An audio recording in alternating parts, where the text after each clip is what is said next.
Hello, guys. My name is Dharmendra Panjwani, and we were doing class 12th cash flow statements. और अब तक हमने 4 parts complete कर लिए थे, जिसमें हमने लास्ट पार्ट में पढ़ा था about extra ordinary items and interest and dividend. I hope आपको काफ़ी अच्छे से समझ आया हो.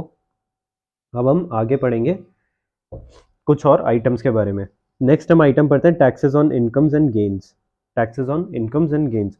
Now tax may be income tax, capital gain tax, dividend tax.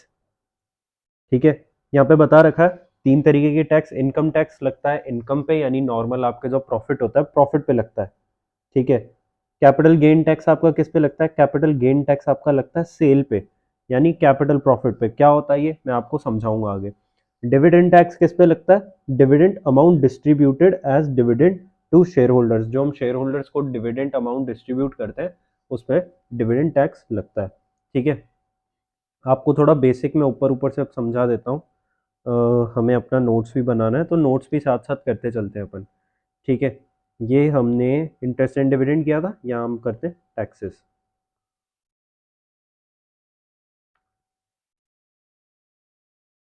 ठीक है.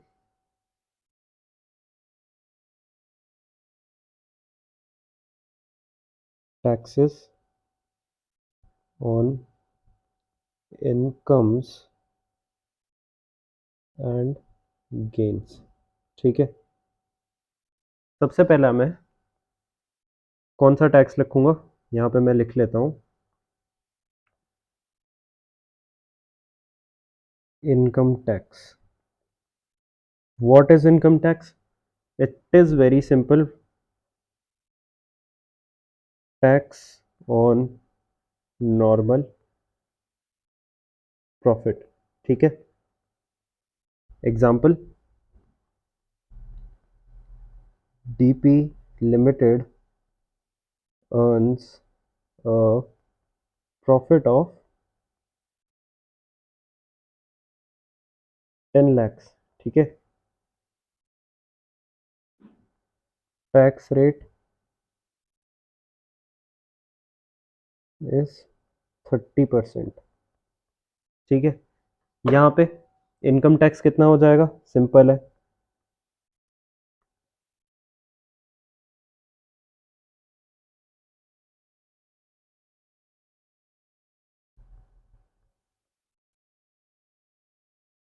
थ्री लाख. ठीक है. इनकम टैक्स कितना हो जाएगा? 10 लाख के प्रॉफिट पे 30% निकाला तो 3 लाख हो जाएगा. सिमिलरली ये सबसे सिंपल होता. नेक्स्ट हम आते हैं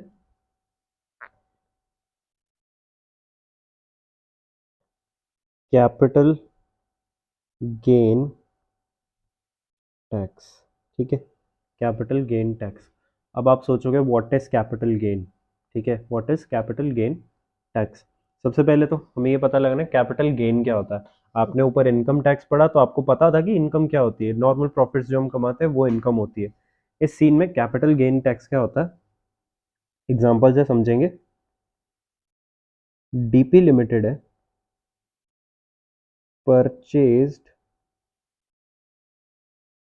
land for investment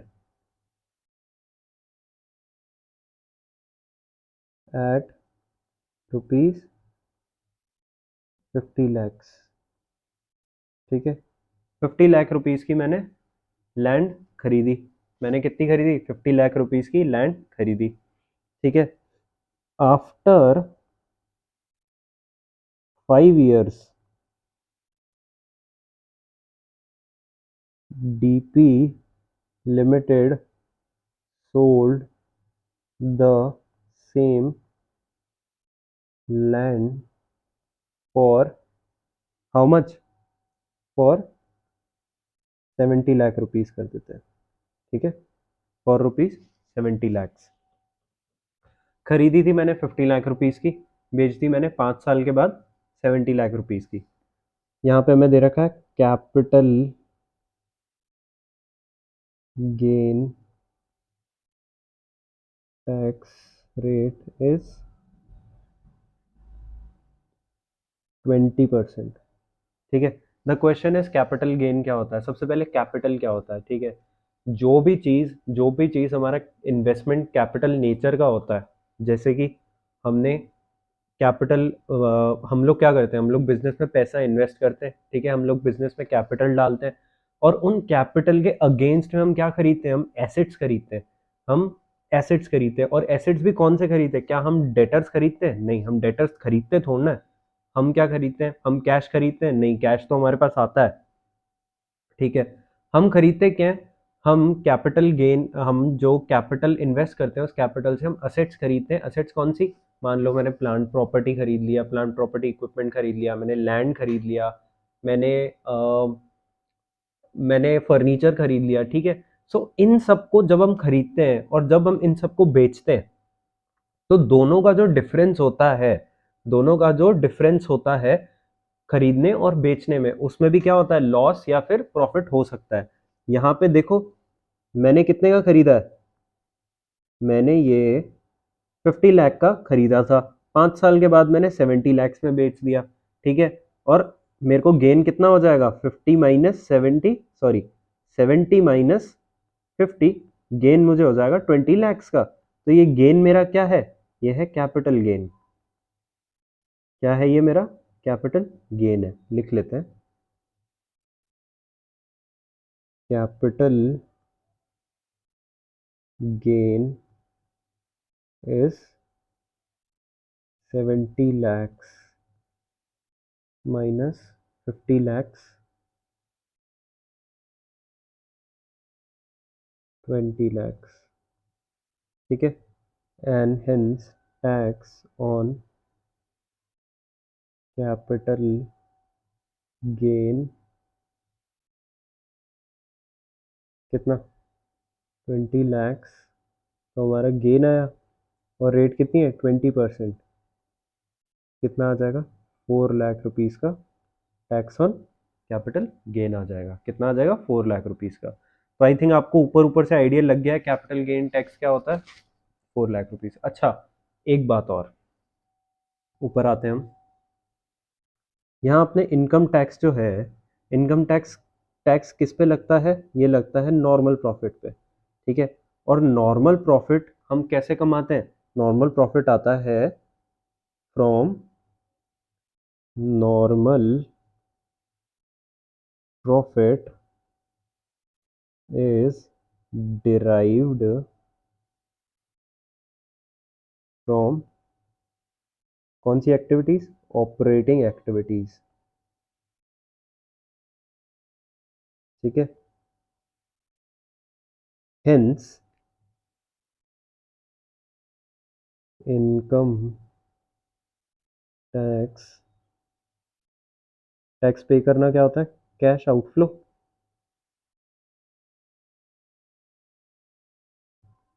will also form part of किसका, ऑपरेटिंग एक्टिविटीज का, ठीक है। अब आपको समझ आ गया इनकम टैक्स किसका पार्ट बनेगा, ऑपरेटिंग एक्टिविटीज का पार्ट बनेगा। सिमिलरली कैपिटल गेन टैक्स किसका पार्ट बनेगा, मैं सेम ही कलर कर लेता हूँ ना, हाँ।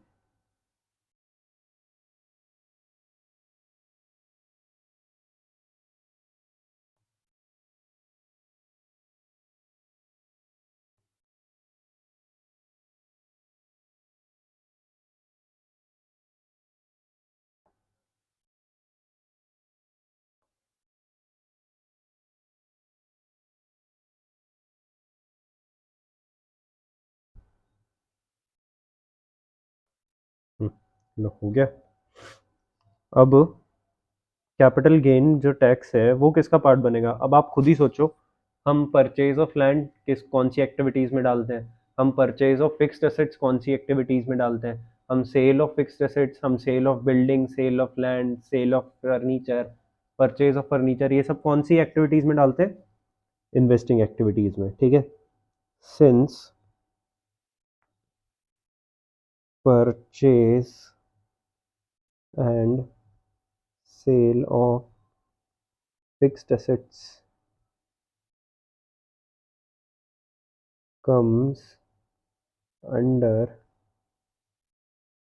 investing activities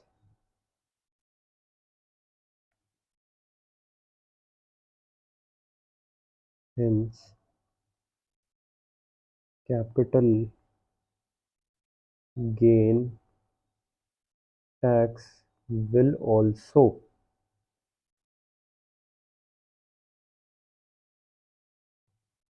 comes under investing activities। ठीक है, ठीक है। आ जाओ, बातें अपन थर्ड पॉइंट पे, which is what, dividend tax. Dividend tax, ठीक है। डिविडेंड टैक्स में क्या होता है, मान लो मेरी कंपनी है डीपी लिमिटेड, ठीक है, declared dividend per share of ₹10 on 1000 shares, ठीक है। यानी डीपी लिमिटेड ने डिविडेंड पर शेयर 10 रुपए पर शेयर डिक्लेयर किया है, कितने शेयर्स पे, 1000 शेयर्स पे। सो टोटल डिविडेंड कितना जाएगा, 1000 इंटू 10, यानी कि यहां मैं लिख लूं total dividend payable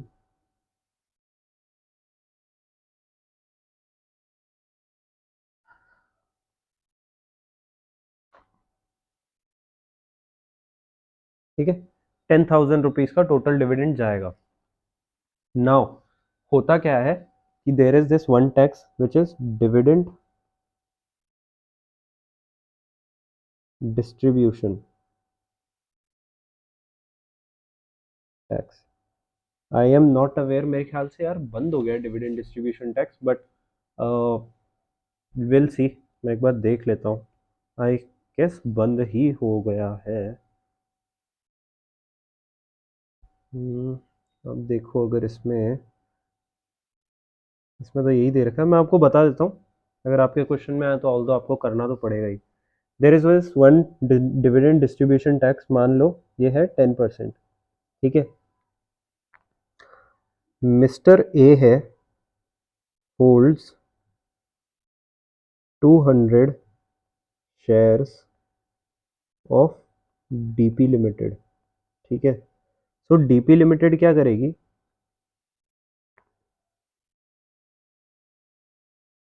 will pay to mister A, कितना पे करेगी मिस्टर ए को, कितने हैं, 200 शेयर्स हैं, पर शेयर कितना पे करना है, 10, कितना हुआ, 2000 हुआ ना। अब इसमें से लेस करेंगे क्या, टैक्स, 10% ऑफ 2000। अब बताओ अब कितना पे करेगी, अब पे करेंगे 1800, ठीक है, अब पे करेंगे 1800। Similarly the whole DDT dividend distribution tax on dividend will be 10,000 rupees का डिविडेंड है, फिर 10%, कितना हुआ, 1000, ठीक है, कितना हुआ, 1000। तो ये जो डिविडेंड डिस्ट्रीब्यूशन है, नाउ सिंस डिविडेंड, सिंस की स्पेलिंग गलत, dividend is to be paid to share holders, हम डिविडेंड किसको पे करते हैं, शेयर होल्डर्स को पे करते हैं, ठीक है। और dividend paid to share holders किस में आता है, comes under financing activities, financing में ही तो आता है डिविडेंड पे करना। डिविडेंड रिसीव करना आता है अपना इन्वेस्टिंग में, डिविडेंड पे करना फाइनेंसिंग में आता है, ध्यान रखना ये बात। डिविडेंड रिसीव करना क्यों आता है इन्वेस्टिंग में, क्योंकि हमने किसी और के शेयर्स में इन्वेस्ट करें, जिसके शेयर्स में इन्वेस्ट करें वो हमें डिविडेंड दे रहा है, तो वो इन्वेस्टिंग एक्टिविटी से रिलेटेड है। यहाँ पे हमने क्या किया है, फाइनेंस किया है, पब्लिक को हमारे शेयर्स दिए हैं और पब्लिक ने हमें पैसे दिए हैं शेयर्स के बदले, और हम उन शेयर्स पे डिविडेंड दे रहे हैं, तो वो क्या होता है, फाइनेंसिंग एक्टिविटी होता है। Since dividend is to be paid to shareholders, that comes under financing activities. The tax deducted on dividend, that is what, cash outflow है ना, to the company will also comes in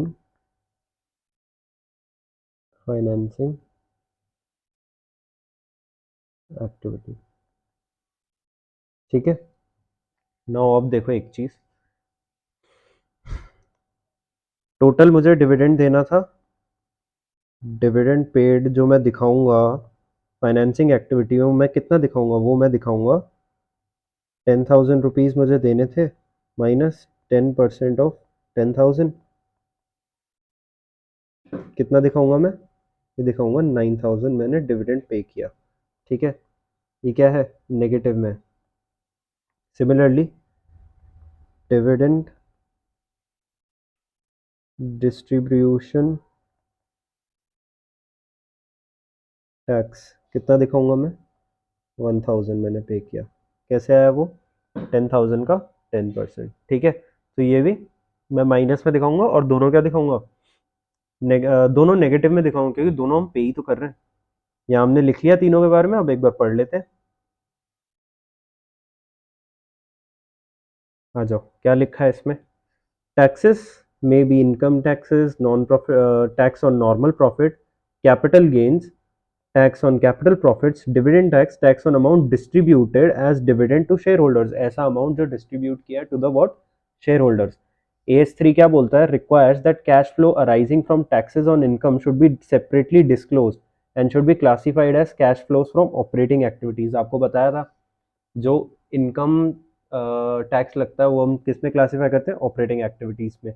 क्यों, क्योंकि उसमें जो profits generate होते हैं, वो profits जो जनरेट होते हैं वो किससे रिगार्डिंग होते हैं, प्रॉफिट्स जो आपके जनरेट होते हैं, इनकम प्रॉफिट्स जो यानी कि नॉर्मल प्रॉफिट्स जो जनरेट होते हैं वो ऑपरेटिंग प्रॉफिट से, सॉरी ऑपरेटिंग एक्टिविटीज से जनरेट होते हैं। ठीक है, और ऑपरेटिंग एक्टिविटीज से जनरेट होते हैं तो जो टैक्स उन पे पे करेंगे वो भी ऑपरेटिंग एक्टिविटीज में आएगा।